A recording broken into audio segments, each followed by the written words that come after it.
Vamos abrir as nossas Bíblias, irmãos. Segundo livro de Samuel, capítulo 7. Segundo livro de Samuel, capítulo 7. Vamos ler. Vamos pensar hoje sobre o que acontece quando Deus diz não, quando Ele dá uma negativa para nós. Como é que isso, qual o impacto que isso tem sobre a nossa vida e o que nós devemos pensar sobre isso. Segundo livro de Samuel, capítulo 7. Vamos orar primeiro e depois vamos meditar na palavra de Deus. Senhor, nós te damos graças por estarmos aqui, pelo tempo que estivemos juntos aqui na hora do louvor, pela ministração que recebemos durante a adoração, e agora estamos diante da Tua palavra, que é viva, que é verdadeira, que é inerrante, que é luz e abençoa o nosso coração. Pedimos ao Senhor que nos oriente. Há tantos irmãos aqui hoje que carecem da orientação do Senhor. Então nós pedimos ao Senhor que nos oriente, que nos direcione, que nos ajude, que nos abençoe, segundo a Tua poderosa vontade. E que a Tua palavra, Senhor, possa fazer diferença no nosso interior. É o que eu peço ao Senhor neste lugar, nesta hora, no Teu nome, Jesus. Amém. Segundo livro de Samuel, capítulo 7.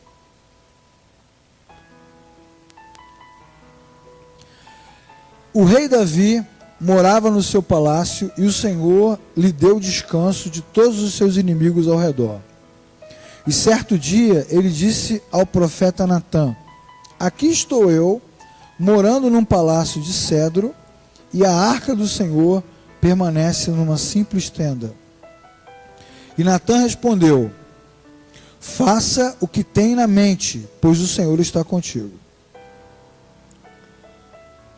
Naquela mesma noite, o Senhor falou com Natã: vá dizer ao meu servo Davi, que assim diz o Senhor: você construirá uma casa para eu morar?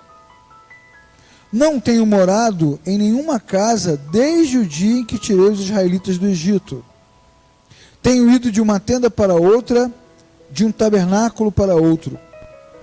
Por onde tenho acompanhado os israelitas, alguma vez perguntei a qualquer líder, a quem separei para pastorear o meu povo: por que você não construiu um templo de cedro? Então diga ao meu servo Davi: assim diz o Senhor, o Deus dos exércitos: eu o tirei das pastagens onde cuidava dos rebanhos para ser o soberano do meu povo Israel. Sempre estive com você por onde você andou e eliminei todos os seus inimigos, e agora eu o farei tão famoso quanto os homens mais importantes da terra. E providenciarei um lugar para o meu povo Israel e os plantarei lá, para que tenham o seu próprio lar e não mais sejam incomodados. Povos ímpios não mais os oprimirão, como fizeram no início. E tem feito desde a época em que nomeei juízes sobre o meu povo. Também subjugarei todos os seus inimigos. Saiba também que eu, o Senhor, lhe estabelecerei uma dinastia. E quando a sua vida chegar ao fim e você descansar com os seus antepassados, escolherei um dos seus filhos para sucedê-lo, fruto do seu próprio corpo, e o estabelecerei o seu reino. E ele construirá um templo em honra ao meu nome, e eu firmarei o trono dele para sempre. E eu serei seu pai, e ele será meu filho. E quando cometer um erro, eu o punirei com o castigo dos homens, açoites aplicados por homens. Mas nunca retirarei dele o meu amor, como retirei de Saul, a quem tirei do seu caminho. Quanto a você, sua dinastia e seu reino permanecerão para sempre diante de mim.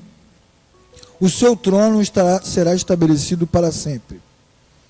E Natã transmitiu a Davi tudo que o Senhor lhe tinha falado e revelado. E o rei Davi entrou no tabernáculo, assentou-se diante do Senhor e orou: quem sou eu, ó soberano Senhor? E o que é a minha família, para que me trouxestes a este ponto. E como se isso não bastasse para ti, ó soberano Senhor, também falaste sobre o futuro da família do teu servo. É assim que procedes com os homens, ó soberano Senhor? Que mais Davi poderá dizer? Tu conheces o teu servo, ó soberano Senhor. Por amor da tua palavra, de acordo com tua vontade, realizaste este feito grandioso e o revelaste ao teu servo. Quão grande és tu, ó soberano Senhor! Não há ninguém como tu, nem há outro Deus além de ti, conforme tudo o que sabemos. Amém, irmãos? Só até esse pedacinho. Irmãos, Davi, nesse pedacinho aqui do texto que nós estamos lendo, ele está numa fase muito boa da sua caminhada, muito boa mesmo. Tanto é que o texto começa afirmando que Deus lhe deu paz dos seus inimigos. Então ele está num momento assim muito tranquilo da sua caminhada. Está bem com Deus, está bem com o povo, está bem com a família, é bem assessorado pelo profeta Natan. E ele então, animado, feliz, ele se empolga e começa a fazer planos, porque está empolgado com aquilo que Deus tem feito. E o coração de Davi é um coração sincero. Ele sinceramente deseja agradar ao Senhor de todo o coração. Então ele tem planos, um monte de planos, a sua cabeça está fervilhando de planos. E ele tem um monte de ideias. Quando a gente fica empolgado, irmãos, quando a gente está empolgado com qualquer coisa, a nossa cabeça fica cheia de ideias. A gente começa a querer tomar um monte de decisões e fazer um monte de planos. E quanto mais as coisas vão dando certo, mais planos a gente faz. E nós vamos pensando e executando e realizando, até porque a própria Bíblia nos diz que o coração do homem realiza planos. E é isso que Davi está fazendo. E observem como Davi está contente, como ele está feliz, como ele está bem no seu palácio. E um dia ele chega para Natan, que é o profeta que trabalha com ele, que coopera com ele, que o ajuda. Chega para Natan e diz: Natan, como é que pode? Eu, que sou homem mortal, estou aqui morando num palácio bem feito, bem arrumado, e o Senhor a quem nós servimos e a sua arca não tem onde ficar, ficam em tendas. E aí Natan ouve aquilo, e Natan, profeta de Deus, homem de Deus, cheio do Espírito de Deus, ouve aquilo e diz assim: faça, versículo 3, faça o que você tem em mente, porque o Senhor está contigo. Está vendo? Davi estava animado, fez os seus planos, e Natan disse: faça o que você tem em mente, porque o Senhor está contigo. Digam para mim, irmãos, o Senhor estava com Davi? O que você acha? Lendo o texto que nós lemos. O Senhor concorda com a ideia de Davi? O que vocês acham? Foi Deus que plantou essa ideia dentro dele? Não. Deus não está com Davi, Deus não concorda com Davi, Deus não plantou essa ideia dentro dele. Na verdade, Deus tem outros planos. Mas como Davi está empolgado, ele acha que vem do Senhor. E como Natan gosta do que ouve, ele também acha que vem do Senhor.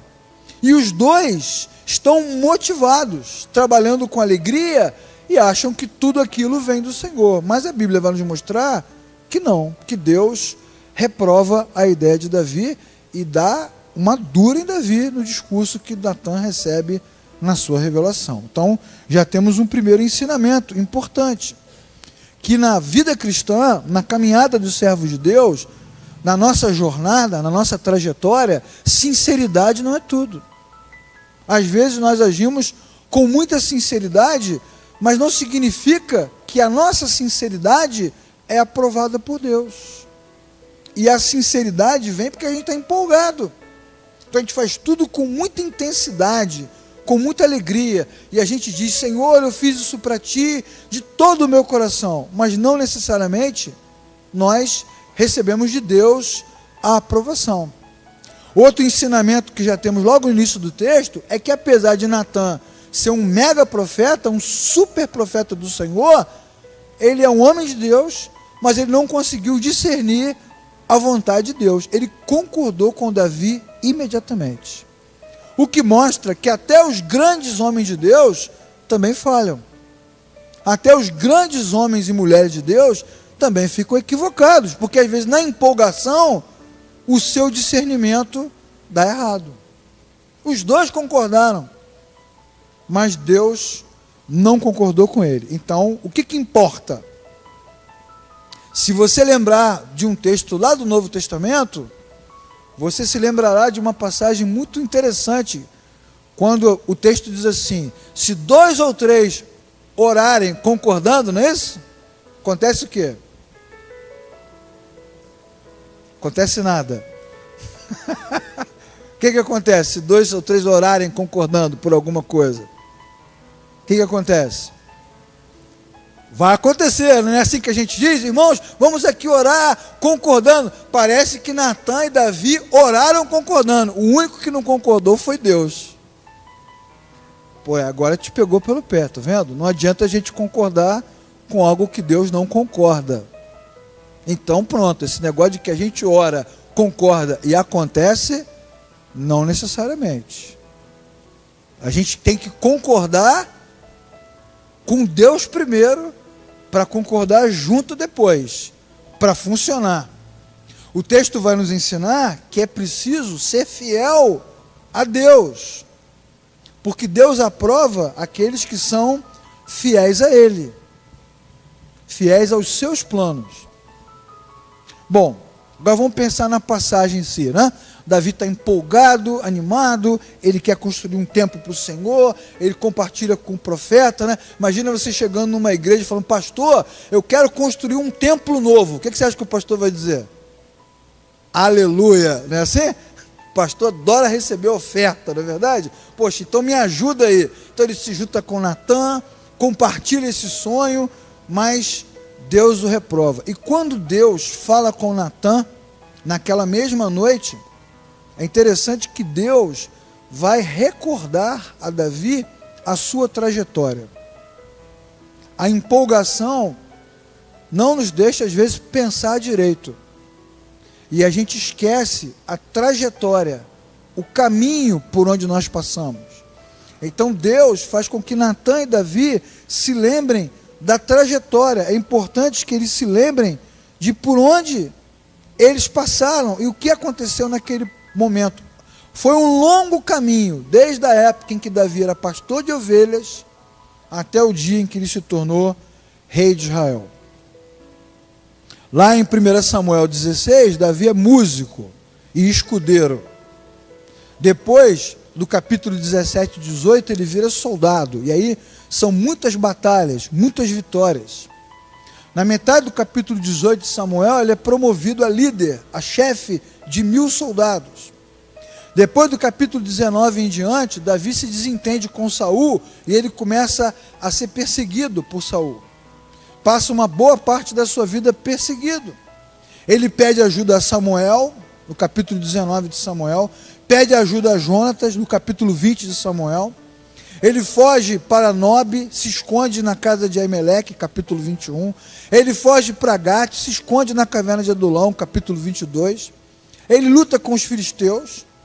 Ele tem vitórias e derrotas, batalhas incríveis, grandes vitórias e derrotas, como Ziclag, por exemplo, 1 Samuel capítulo 30.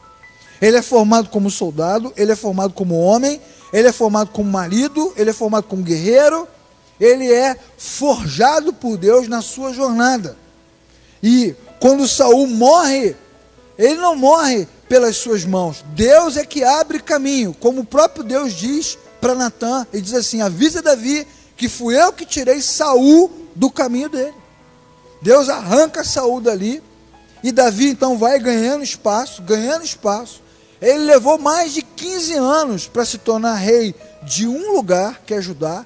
Depois mais de 7 anos para se tornar rei de todas as tribos.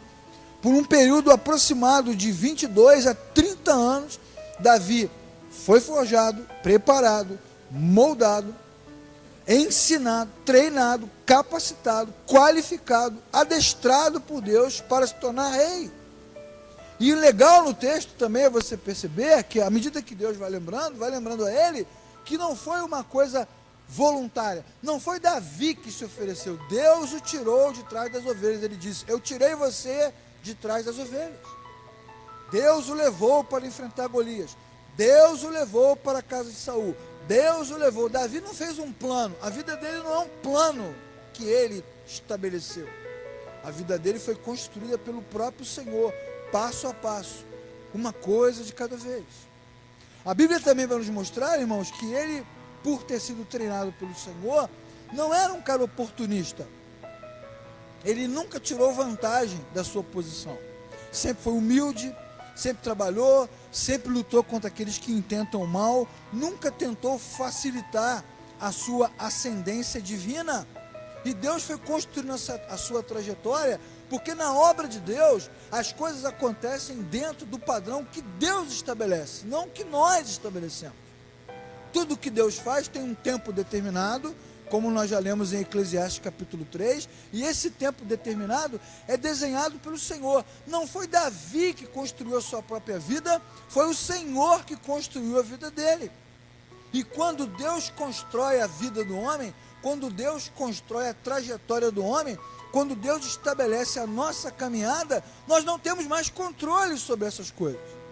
Não podemos mais olhar para trás e dizer: eu fiz isso, fiz aquilo outro, porque se o servo de Deus, a serva de Deus, botar a cabeça para funcionar, vai se lembrar que talvez nem saiba exatamente como chegou até aqui, porque Deus o conduziu. Quando Deus levanta, Ele fortalece, capacita, encoraja e conduz. Se nós estamos aqui nessa noite, despertados, abençoados, vocacionados por Deus, chegamos até aqui, não pelo nosso próprio mérito, mas chegamos até aqui por uma única razão: foi o Senhor que nos conduziu, amém, irmãos?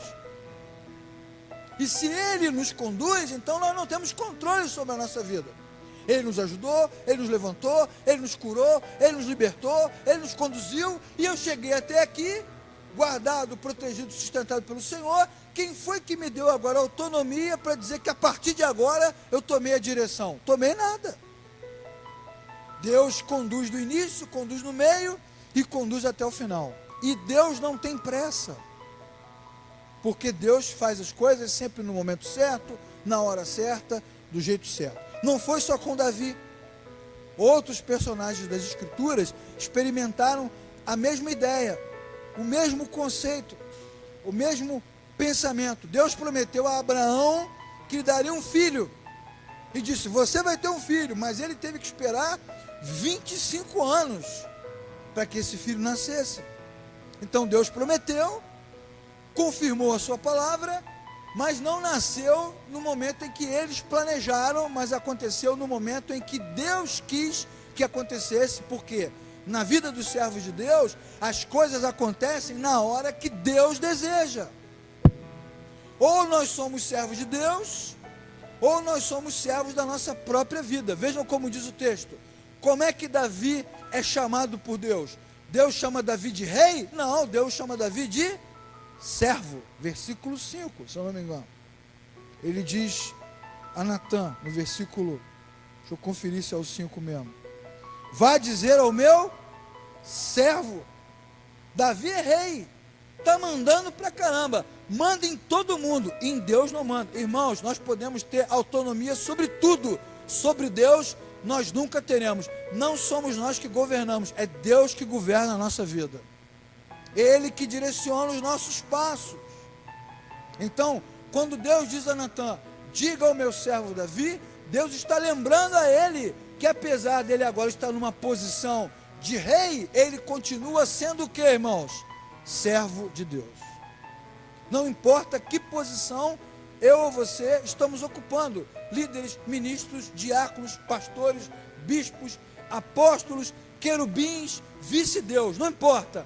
Enquanto estivermos aqui, por mais poder, autoridade, autonomia, por mais façanhas, por mais frutos que possamos dar, nós sempre seremos servos de Deus. Nunca o comandaremos. Ele sempre será o soberano que governa as nossas vidas. Amém, irmãos? Aconteceu com Noé também. Deus disse a Noé: vai chover. Aí você pensa que choveu 10 minutos depois? Não, foram dezenas de anos depois. O dilúvio veio, mas veio na hora que Deus queria. Deus também fez Jacó esperar 14 anos para se casar com Raquel. É o noivado mais longo da história. Não sei se é. Aqui no projeto tem uns noivados longos também. Umas coisas assim extraordinárias. Deus fez Jacó esperar o tempo que ele quis. O próprio apóstolo Pedro vai nos ensinar. Muitos dizem que o Senhor está demorando a voltar, mas eu quero lembrá-los que Deus não tarda as suas promessas, ainda que muitos as tenham por tardia, porque para Deus um dia é como 1000 anos é como um dia. Os israelitas também, quando estavam no Egito, tiveram que esperar 430 anos para que saíssem. Eles iam sair, mas saíram no momento em que Deus estabeleceu.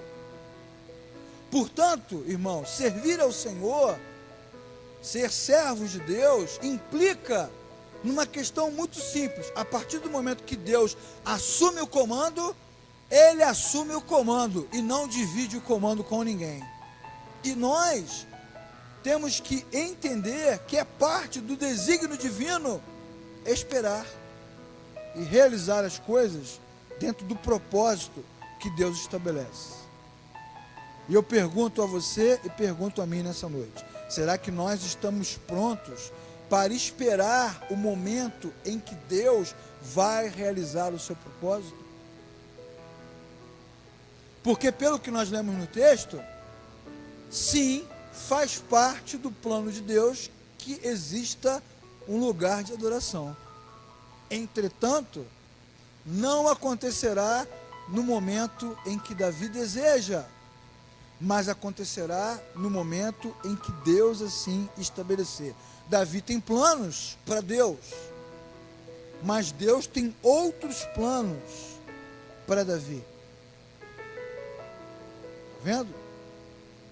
Será que nós estamos prontos para esperar a resposta, o momento em que Deus vai realizar a sua vontade? E pode ter um gap aí enorme, gigantesco. Nós somos de uma geração pós-moderna, líquida, ansiosa, acelerada, e queremos ver as coisas acontecerem diante dos nossos olhos, mas olhando para as Escrituras, percebemos que não é assim que o nosso Deus trabalha. E Ele faz as coisas de acordo com o seu querer, de acordo com o seu desejo, de acordo com o tempo que Ele estabelece. Será que eu e você estamos prontos para esperar aquilo que Deus fará? Nós tivemos uma aula aqui na Oficina da Palavra, há algumas semanas, sobre a surpresa que as tempestades provocam na nossa vida. Nós estudamos aqui na quinta-feira bastante sobre Jesus no barco com os discípulos. Vou abrir aqui um parêntese para citar um pedacinho dessa aula. Os discípulos entraram no barco para atravessar o mar da Galileia e foram surpreendidos por uma tempestade que quase os matou. E aquilo trouxe um pavor ao coração dos discípulos, e eles ficaram completamente desajustados, inquietos, confusos. O que deixou os discípulos confusos? Foi o fato de que eles estavam naquela furada porque Jesus os levou para lá. Eles entraram na tempestade porque Jesus assim os conduziu. E quando eles entraram no meio da tempestade, ficaram impotentes para solucionar aquele problema. E é assim, esse é o padrão divino nas Escrituras. O ser humano é impotente para agir, então Deus vem e age de acordo com a sua vontade. Toda vez que o homem tenta assumir o controle, Deus o reprova, porque Deus não divide controles, não divide rumos. E esse talvez seja o grande exercício, a grande dificuldade para nós. Em que momento nós podemos medir, perceber que estamos ultrapassando a fronteira do controle? A nossa oração, a nossa adoração, a nossa devoção deve ser sempre nesse sentido, pedindo ao Espírito Santo que nos ajude a não ultrapassar a fronteira do comando e permanecer o tempo todo no lugar onde Deus quer que nós estejamos.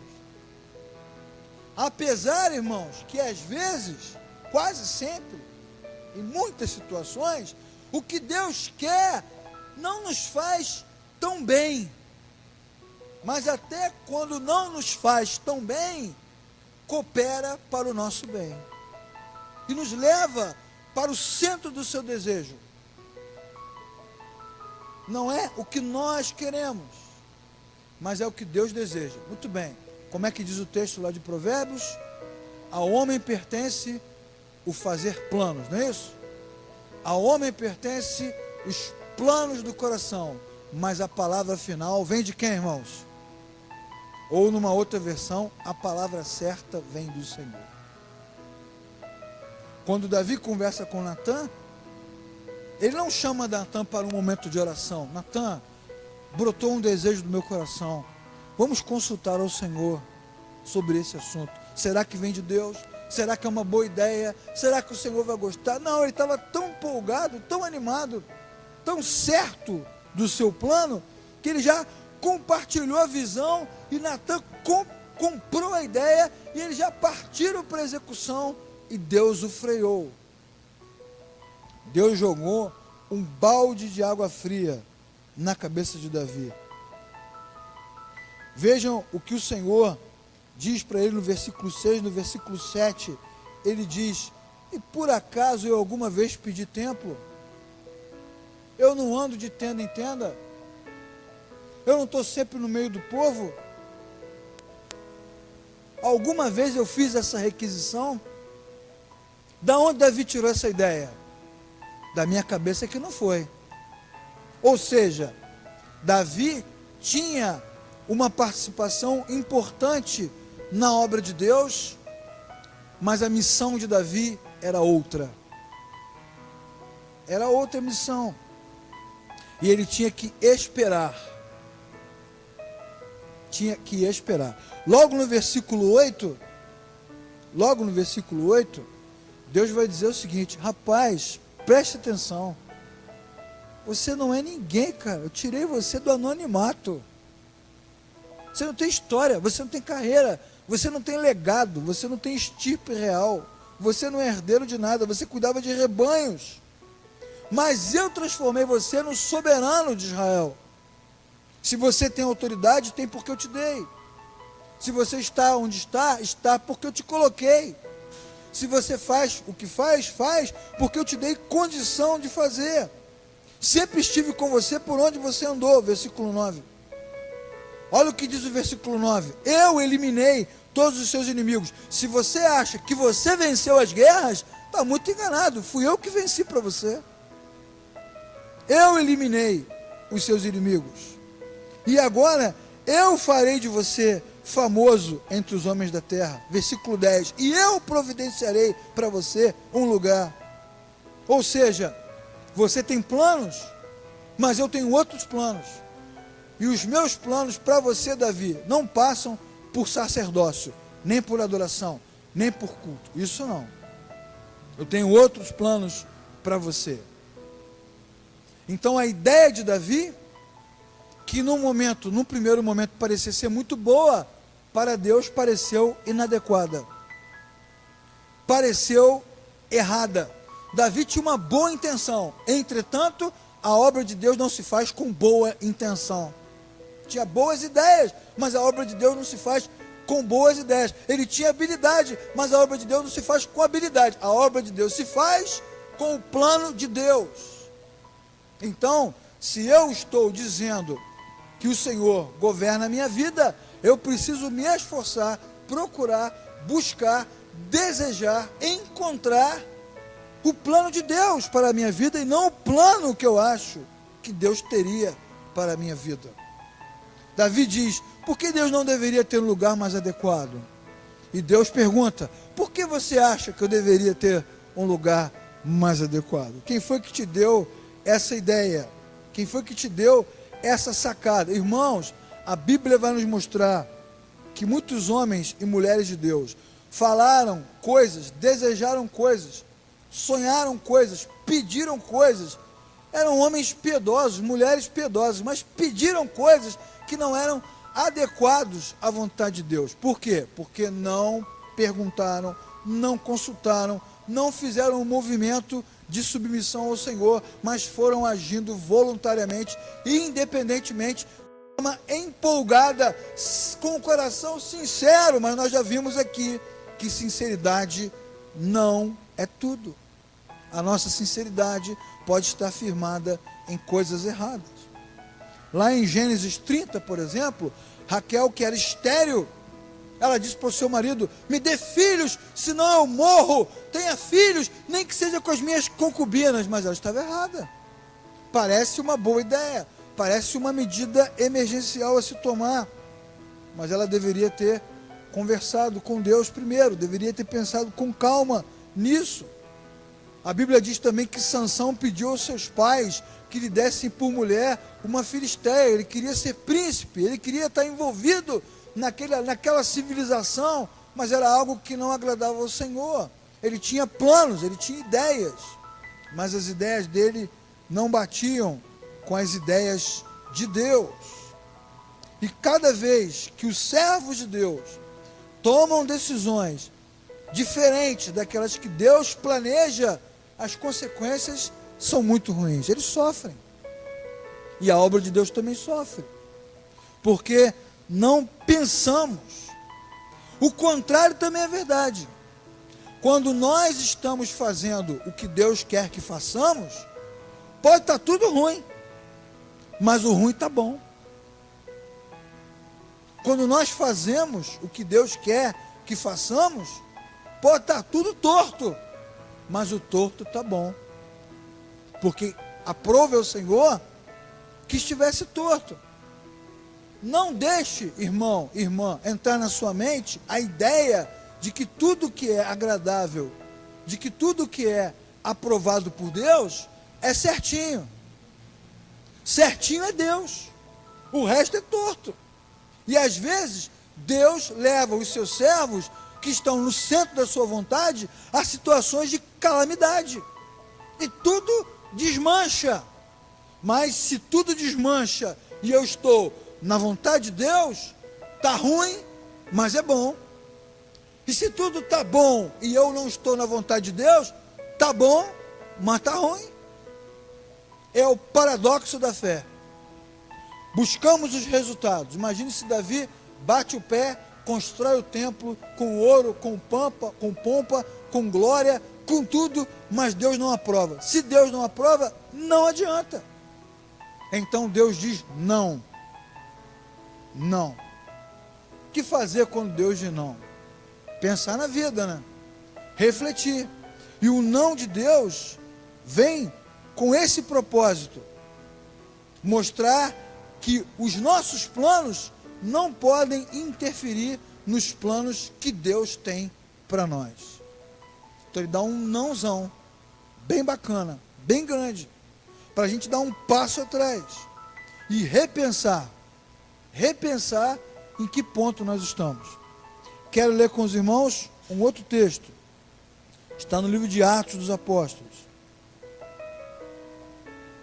Atos dos Apóstolos, capítulo 7, do versículo 44 em diante.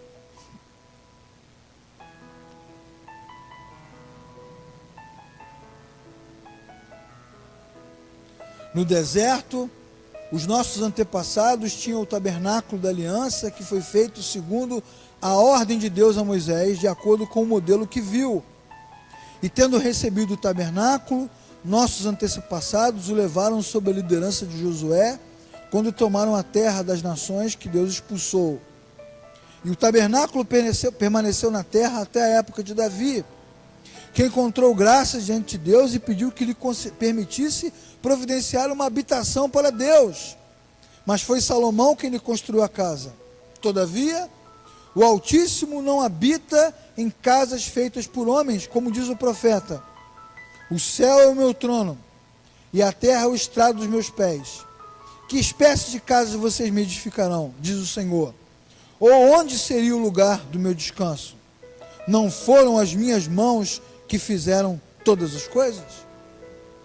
O apóstolo Paulo, ao pregar, ao ensinar, ele vai contar a mesma história e vai contar a trajetória de Israel, a trajetória do povo, do tabernáculo até o templo que Salomão ergueu.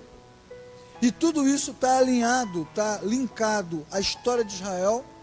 E no finalzinho ele vai dizer que apesar de no final ter templo, ter uma casa, ele vai dizer que Deus não precisa de casa. Que Deus não habita em templos feitos por mãos humanas. Até porque Deus não cabe em templo nenhum. Que tipo de templo Deus caberia se a terra é o estrado, é o piso onde Ele coloca os seus pés? Deus é grande demais.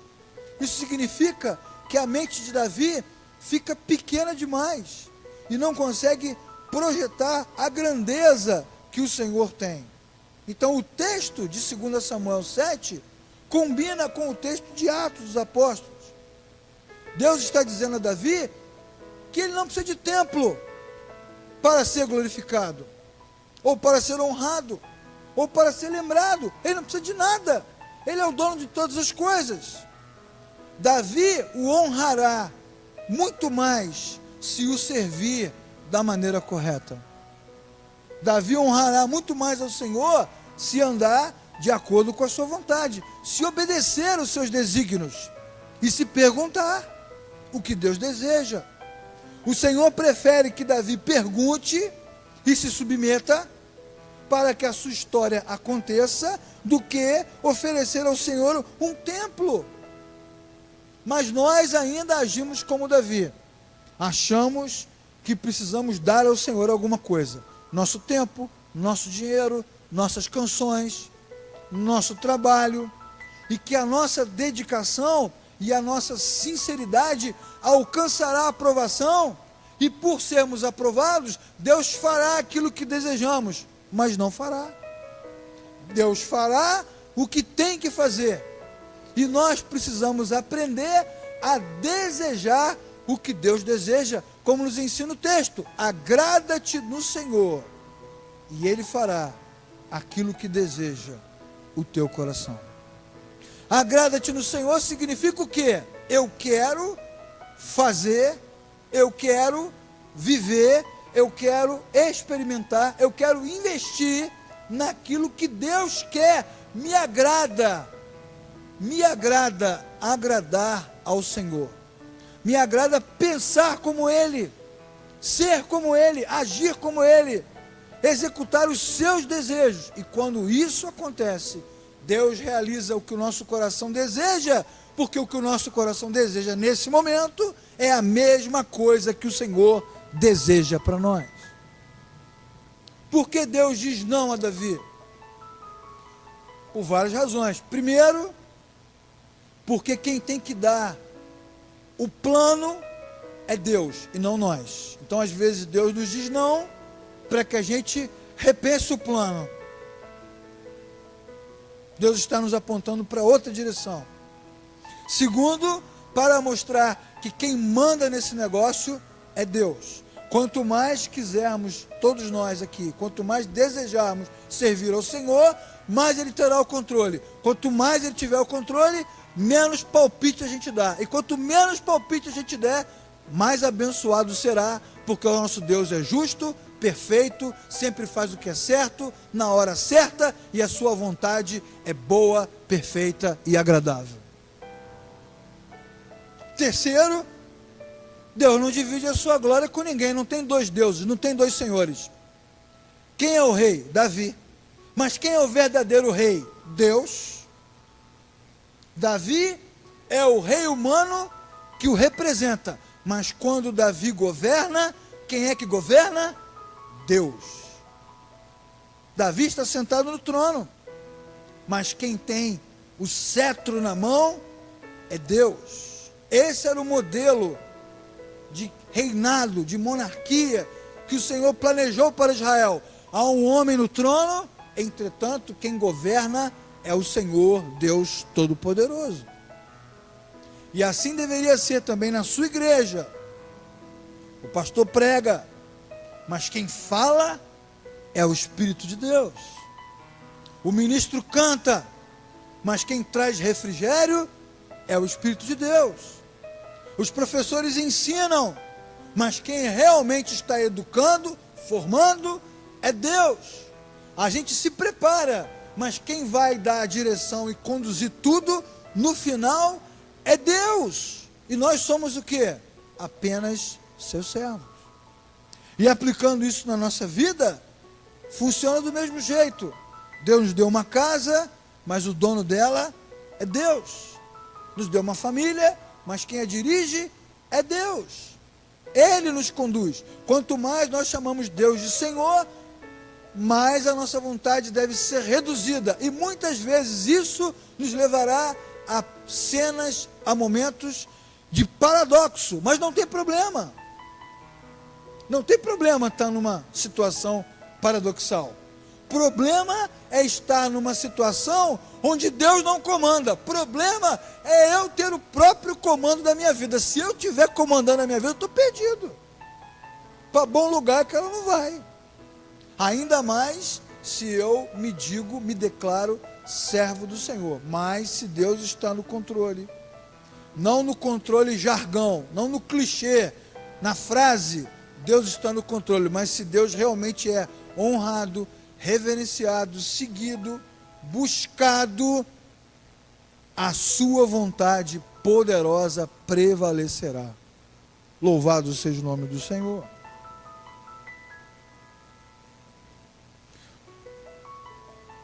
Quero ler um outro texto com os irmãos. Texto de Lucas. Lucas capítulo 11.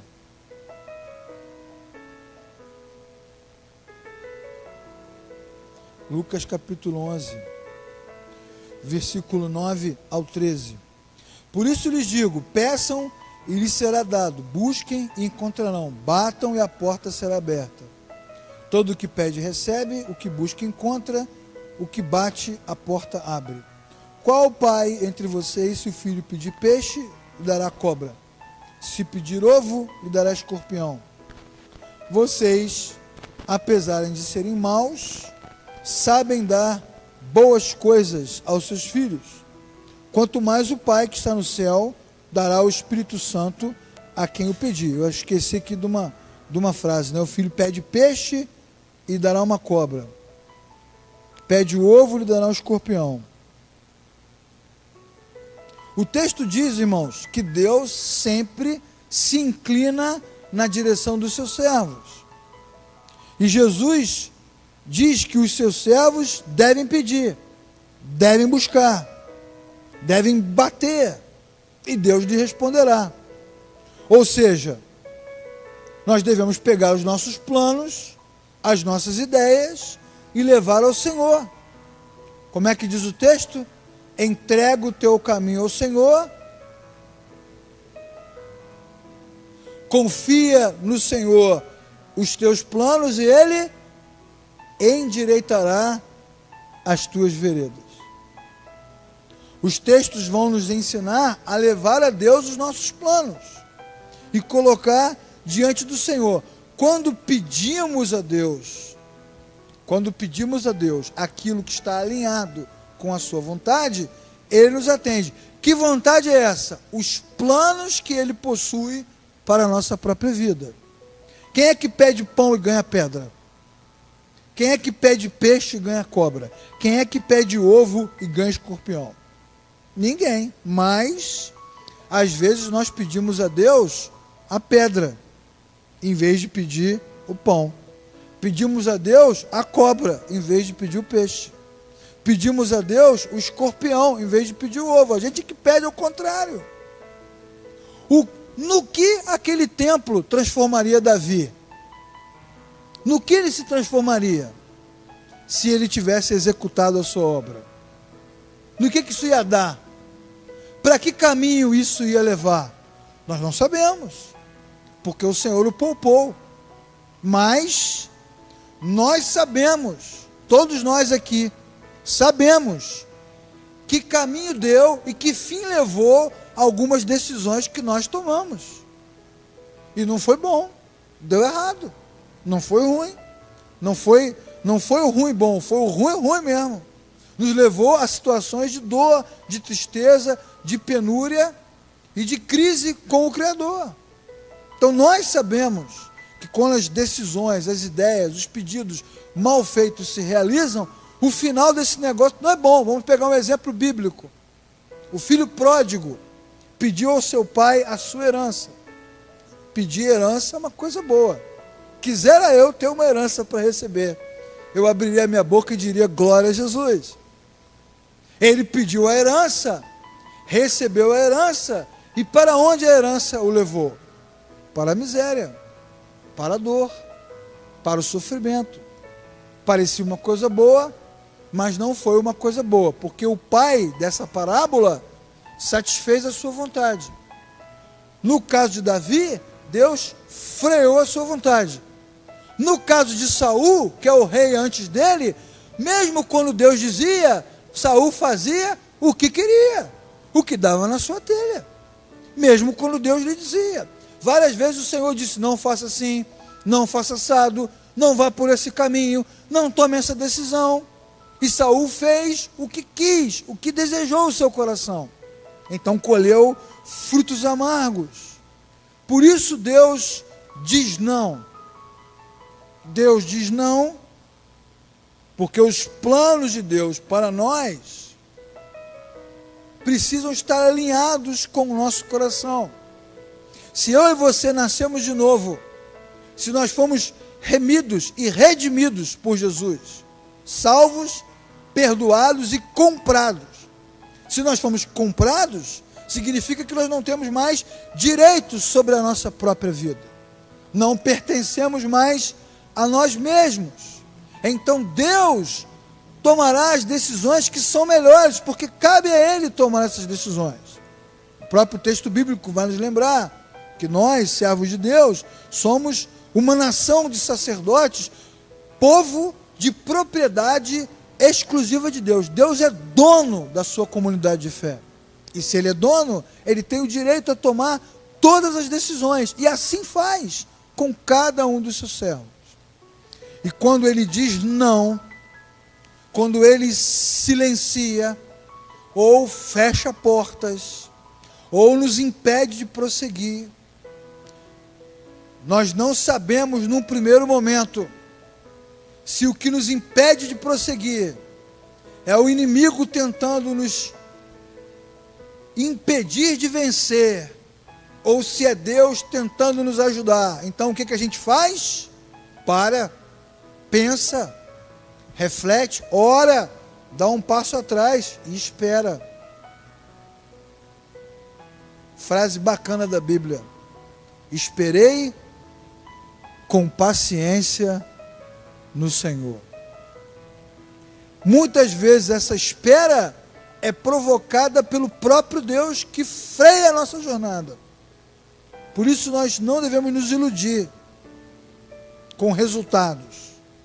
Nós devemos buscar a aprovação do Senhor. Não devemos nos iludir com coisas tangíveis. Devemos discernir o que Deus está fazendo. Nem sempre o que Deus está fazendo, como eu já disse antes, nos faz bem. Mas até quando não nos faz bem, coopera para o nosso bem. Nos leva por um caminho que Deus está traçando, planejando, construindo. E assim Ele faz com Davi. O freia. Se você ler o texto com calma, você perceberá que Davi fica triste. Vamos olhar o texto.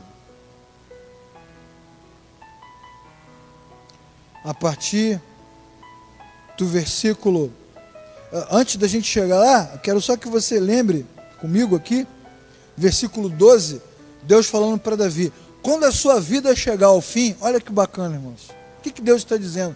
Rapaz, preste atenção, a sua vida é passageira. Você vai passar e eu permanecerei aqui. Você vai desaparecer, Davi, mas eu continuarei governando para todo sempre. O seu plano é momentâneo. Os nossos projetos são momentâneos. Então Deus dá a ele um vislumbre do tempo. E diz o seguinte: quando a sua vida chegar ao fim e você descansar com o seu antepassado. Eu acho muito bacana esse texto, porque é um texto épico, entendeu? Me lembra aqueles discursos dos grandes soldados, dos grandes cavaleiros. Um discurso de honra. Deus está dizendo: a sua vida vai terminar e você vai habitar o lugar dos seus antepassados. Você vai ser uma memória. Então, não fica se achando aí não, porque você não é isso tudo não, cara. Você só está aí porque eu te coloquei. Então Deus dá a Davi um choque de realidade. Irmãos, muitas vezes a nossa vida para porque Deus dá a ela um choque de realidade.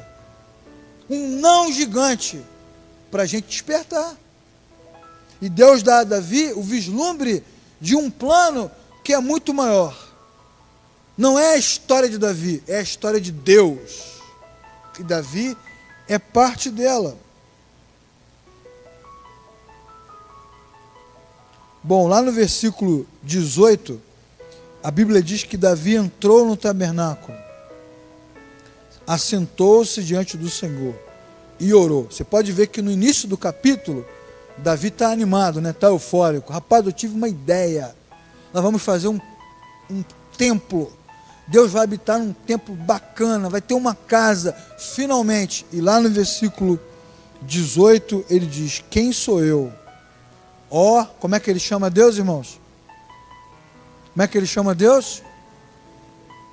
Na minha versão, ele chama de soberano Senhor. O que é soberano, irmãos? O que é um soberano? É uma pessoa que manda em tudo e manda sozinha.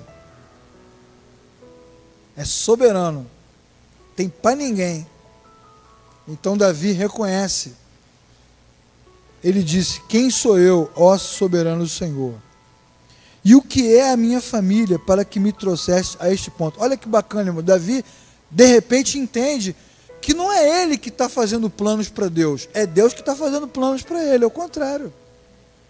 Não é ele que está construindo coisas para Deus, é Deus que está construindo uma história para ele. Não somos nós aqui que estamos oferecendo um culto para Deus, glorificando. Não, é ele que está dando significado à nossa vida. Não é a gente que está oferecendo, ele é que está nos oferecendo. Lembram de Jesus conversando com a mulher samaritana? Se você soubesse que eu sou, você me pediria água. E a água que eu tenho para te dar é melhor do que essa. É água viva. Então, não é a mulher samaritana que vai servi-lo. É ele que vai servir a ela uma água muito melhor. E quantas vezes nós somos presunçosos? O coração do homem, o meu coração, é presunçoso. Então eu realmente acho que estou oferecendo algo para Deus, mas de repente Deus mostra que é Ele que está dando. E Davi cai na real. No versículo 20, Davi diz, como se estivesse se referindo a uma outra pessoa, né? O que mais Davi poderá dizer? Tu conheces o teu servo, ó soberano Senhor. O que mais Davi poderá dizer? O que eu posso dizer? Tu conheces o teu servo. Então Deus diz não, primeiro, para freá-lo, dá um choque de realidade. O Senhor diz não, segundo, para mostrar que Ele tem planos. E os planos de Deus quase sempre são melhores do que os nossos. Ainda que os planos de Deus nem sempre nos façam bem, mas mesmo quando não nos fazem bem, sempre cooperam para o nosso bem. Terceiro, Deus está mostrando que Ele é soberano. Ele governa, não Davi. Ele só está ali porque Deus ali o colocou. Então, a pergunta nessa noite é, que é o tema da mensagem: o que fazer quando Deus diz não? Ou seja, eu fiz um plano e o plano não andou. Eu fiz um projeto e não aconteceu. Eu tomei uma decisão e não se concretizou. Então eu penso que Deus está me dizendo que não vai acontecer. O que fazer? Primeiro, bote a sua cabeça para funcionar. Ore, converse, reflita, repense, dê um passo atrás. Segundo, aquiete o seu coração. Como é que diz o Salmo 46? Aquietai-vos. Aquietai-vos. Ficar sacudindo não resolve. Então o que a gente faz? Aquieta o coração. E espera para ver o que acontece. Terceiro, lembre-se, sempre, maior do que qualquer instituição ou do que qualquer homem, Deus é soberano. Ele sempre age da melhor maneira, usando os melhores meios, sempre age com justiça, e tudo que ele faz é bom, e nunca acontece de forma atrasada. O seu plano sempre ocorre no momento exato. Então, Deus está ao meu favor. Deus não é meu inimigo. Deus não é meu inimigo, né? É o sentimento que os filhos têm quando os pais os corrigem, né? Meu pai me odeia, minha mãe me odeia, mas não é ódio. Às vezes é, mas em geral não é. É zelo. Você se sente odiado, mas é zelo. E muitas vezes o zelo de um pai, de uma mãe, de um avô, de uma avó, vai cortar o meu barato, vai acabar com a minha alegria, não vai me fazer bem. Mas às vezes o que não me faz bem, coopera para o meu bem. Então os pais interferem, e os filhos reclamam, mas eles não têm o olhar para frente, que os cabelos brancos dos pais, dos avós têm. E eles têm a projeção que os filhos não podem ver. Então, se isso é verdade nas nossas famílias, imagine com relação a Deus, que tudo pode, tudo vê, tudo sabe, tudo executa. Então Ele sempre quer o nosso bem, sempre ama os seus servos, sempre cuida dos seus filhos. E outra coisa importante, Ele diz não para aqueles que Ele ama, porque para aqueles a quem não diz nada, não há amor, não há vínculo, não há relação. São ímpios, são bastardos, estão distantes, não têm cuidado. Deus cuida daqueles por quem morreu na cruz. E se Deus morreu por nós e nós nascemos de novo, nós temos uma certeza na vida: o Senhor cuidará de nós até o fim. Amém, irmãos? Terá cuidado com a nossa caminhada. E faz parte desse processo o negar. Por que nós lemos esse texto? E é aqui que eu termino. Lemos esse texto, poderia ter lido outros. Nós lemos esse texto para você ver que Deus às vezes diz não para coisas que são aparentemente boas. Não era um projeto egoísta, não era uma coisa para Ele, não havia uma intenção ruim, era um negócio até espiritual. Mas nada na obra de Deus que não saia da cabeça de Deus pode acontecer. Até coisas boas que Deus não deseja se tornam desagradáveis para Ele. Ele não quer, Ele não pediu, não interessa. Então, isso é ruim e precisa ser corrigido. Então, o não é bacana, porque ele nos faz repensar várias coisas.